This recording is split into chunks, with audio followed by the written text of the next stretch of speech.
बिस्मिल्लाहिर्रहमानिर्रहीम। अस्सलाम वालेकुम वरहमतुल्लाहि वबरकातुहू। आप सबका ताज़ा गल्फ न्यूज़ में स्वागत है, इस्तकबाल है, वेलकम है। आप लोगों से स्पेशल गुजारिश की जाती है, हमारे चैनल को लाइक करें, सब्सक्राइब करें और दूसरों से शेयर करें। आज 11 शव्वाल 1443 हिजरी है, 12 मई 2022 बरोज़ जुमेरात थर्सडे। दोस्तों, इन्ना लिल्लाहि व इन्ना इलैहि राजिऊन। आप भी पढ़ लीजिए। तस्वीर के ऊपर आप देख सकते हैं, इनका नाम है शिरीन अबू अखले। ये 1971 में पैदा हुए और कल चारशंबा यानी वेडनेसडे के दिन दोपहर के टाइम पे ये जनीन के इलाक़े में ऑन ड्यूटी कर रहे थे, जहाँ पे फ़लस्तीन के लोग थे और कहा यह जाता है कि भाई वो आतंकवाद थे, टेररिस्ट थे, जैसा कि न्यूज़ों में बताया जा रहा है। और वो एक बिल्डिंग के अंदर थे और इजरायली फ़ौज आती है और उनको लड़ती है, और ये वहाँ की रिपोर्टिंग कर रही थी कि भाई हकीकत क्या है। ये तो पेपरों में, न्यूज़ों में दिखाया जा रहा है, लेकिन ये वहाँ पे गई थी एक अलग कैमरा, एक अलग शूट आउट करने के लिए, जो कि अल जज़ीरा में काम करती थी, ताकि सच्चाई लोगों के सामने लाए। हकीकत में कौन टेररिस्ट है, कौन किसको मार रहा है, कैसा मार रहा है, क्या कर रहा है, पूरी की पूरी रिपोर्टिंग करने अपने कैमरे में दिखा के पूरी दुनिया को दिखाना चाहते थे लाइव। इसके लिए वो वहाँ पे वो पहले से मौजूद थे और लाइव रिकॉर्डिंग अपनी ड्यूटी कर रहे थे। और ड्यूटी के दौरान जहाँ पे फ़लस्तीनी लोग भी थे और जहाँ पे इज़राइल के भी लोग थे और जहाँ पे इज़राइल की मिलिट्री भी थी, वो जाके मिलिटेंट से लड़ते, वहाँ के जो भी लोग हैं जिनके लिए वो आए थे लड़ने के लिए, वहाँ पे उनसे लड़ते। लेकिन उन्होंने सीधा ये लेडी के अंदर एक गोली मार देते सिर में, जिसके वजह से ये बेचारी तड़पती है। और वहाँ पे मौजूद इनका एक साथी उनकी हेल्प करने के लिए जाता है, लेकिन उसके पीठ में गोली मार देते हैं। इस तरह एक आदमी दीवार के कूद के आता है और उनकी हेल्प करता है, दवाखाने में लेकर जाते हैं, और दवाखाने में लेके जाने के बाद वहाँ पे ये जो है इंतकाल हो जाता है इनका। इन्ना लिल्लाहि व इन्ना इलैहि राजिऊन। ये वहाँ पे पैदा हुए फ़लस्तीन के अंदर और वहीं पे पले बड़े, और उनके पास अमेरिकन नेशनलिटी है, और वो एक ज़माने से तकरीबन 1990 से ये जो है रिपोर्टिंग कर रहे हैं अपनी जवानी के टाइम से।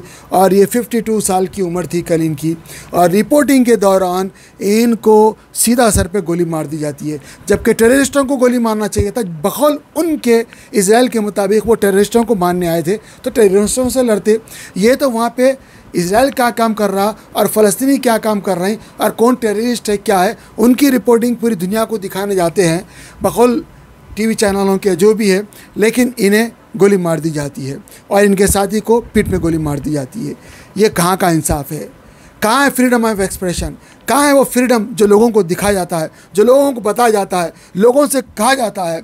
ये वो हकीकत बता रही थी जिसका लोग बेसब्री से इंतज़ार कर रहे थे। ये बहुत जानी मानी शख्सियत थी, न सिर्फ फ़लस्तीन और इज़राइल, बल्कि ये अरब वर्ल्ड, यूरोप और अमेरिका में भी पहचानी जाती थी। इनके पास अमेरिकन नेशनलिटी थी और ये जेरूसलम में पैदा हुए थे, और ये ऐसी रिपोर्टिंग करते थे जिसको इज़राइल के अंदर भी पसंद किया जाता था, क्योंकि ये किसी के साइड नहीं होते थे।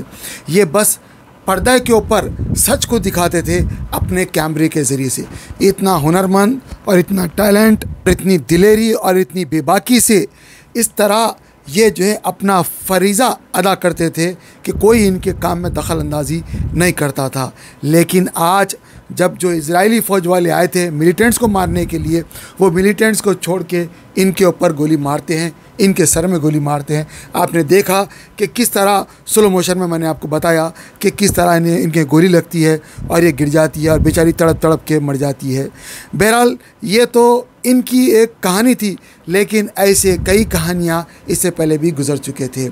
अभी मैं आपको एक बात बताना चाहता हूँ। इज़राइल के वज़ीर आज़म ने कहा कि भाई हमने इनको जानबूझ के नहीं मारा, हमने इनको मारा ही नहीं है, बल्कि हमारी मिलिट्री इनको टच ही नहीं की। ये मिलिट्री को बहुत पसंद करते हैं। इन्होंने कहा कि भाई फ़लस्तीन के लोगों ने ख़ुद इनको गोली चलाई, जबकि कैमरे में दिख रहा है, लोग देख रहे हैं कि भाई इनको किसने गोली चलाई, क्योंकि ये वहाँ पे गए थे सबको साफ साफ दिखाने के लिए। और ये इज़राइल का अप्रूव करदा प्रेस का ड्रेस पहनते हैं, वो ड्रेस जो इज़राइल अप्रूव किया था वो ड्रेस पहन के जाते हैं। और जहाँ पे इनको गोली मारी जाती है, यहाँ पे वो अपने एक साथी के साथ अकेले ठहरते हैं, रिकॉर्डिंग करते हैं, और इस तरह रिकॉर्डिंग करते हुए इनको गोली मार दी जाती है। ये पहला मौका नहीं है इनको गोली मारे हैं, इससे पहले 18 ऐसे लोग थे जो कि हक़ लोगों के सामने दिखाते थे, उन्हें भी टारगेट बना के गोली मार दी गई। 18 लोगों को, जो कि जिनके अंदर न सिर्फ मुस्लिम थे, अरब थे, बल्कि क्रिश्चियन लोग भी थे और अलग अलग जगहों से अलग अलग प्रेस में काम करते थे। बहरहाल ये एक दुखी खबर है और इतना दुखी है कि ये एक माँ थी, माँ, इनको अपने बच्चों से बिछड़ा दिया गया। ये किसी की बीवी थी, इनको अपने शौहर से जो है बिछड़ा दिया गया। ये किसी की बेटी थी, इनको अपने माँ बाप से जो है बिछड़ा दिया गया। और ये मुल्क की बेटी थी, मुल्क की बेटी, प्रेस की माँ थी। इनकी आवाज़ नहीं दबी, बल्कि अब वहाँ से ज्वालामुखी उठेगा और पता नहीं कौन कौन लोग अब रिपोर्टिंग करेंगे। ये ऐसा जुल्म किसी के ऊपर भी नहीं करना चाहिए। हर जगह पे फ्रीडम ऑफ एक्सप्रेशन बोल के रिलीजन को टारगेट बनाया जाता है, जबकि हकीकत ये है कि किसी भी रिलीजन को टारगेट नहीं बनाना चाहिए। आपकी जो बात है आप सामने रखो बिना किसी को तकलीफ़ दे के। अगर आप किसी को चांटा मारते हैं तो ज़ाहिर बात है उसको तकलीफ़ होती है, अगर आप किसी को पत्थर मारते हैं तो तकलीफ़ होती है। यहाँ पे आप ऐसे ऐसे बातें बोलते हैं, ऐसी ऐसी बातें करते हैं जिससे लोगों का दिल छन्नी हो जाता है और उनकी आह आपको लगती है। आप भूल मत जाए कि आप लोगों को तकलीफ़ दे रहे हैं। आज ये माँ वो तमाम चीज़ों को आपके सामने रख रही थी और आपने इसको जो है चुन के गोली मारा। ये बहुत गलत काम किया। इसके ऊपर जो है इंक्वायरी बिठाओ बोल के तमाम लोग कह रहे हैं, लेकिन अभी तक बड़े बड़े जो लोग हैं, जैसे अमेरिका के सदर है या लंदन के सदर है, या वो लोग जो है सोशल मीडिया पे फ़ौरन आ जाते हैं, वो शायद यूक्रेन और रशिया के वार में बिज़ी है, यहाँ अभी तक नहीं आए। लेकिन आम पब्लिक जो कि रिपोर्टर है और आम पब्लिक जो कि इनसे पसंद करती है और इनकी बातों को समझती है, वो ये कहती है कि भाई इनकी तहक़ीक़ात होनी चाहिए। तो इज़राइल ने भी कहा है प्रेशर में आके, हाँ हम तहक़ीक़ करेंगे, अब फ़लस्तीन वाले हमारा साथ दो। फ़लस्तीन कहते हैं कि भाई हम इज़राइल का साथ नहीं देंगे, हम खुद तहक़ीक़ अलग से करेंगे। बहरहाल जो रिपोर्टिंग है वो मैं आपके सामने रखा हूँ। देखिए ये किस तरह घुस के लोगों के जंग के मैदान में घुस के वहाँ पे रिपोर्टिंग करती थी और बिल्कुल किसी का भी पक्ष नहीं लेती थी, सब कुछ सही लोगों के सामने रखती थी, लोग खुद फैसला करते थे। इतनी ज़बरदस्त रिपोर्टर, इसको आज मार दिया गया है और बहुत अफसोस के साथ कहना पड़ता है, यानी इंसानियत नहीं दिखाई गई, हैवानियत दिखाई गई। इस तरह का काम नहीं होना चाहिए था।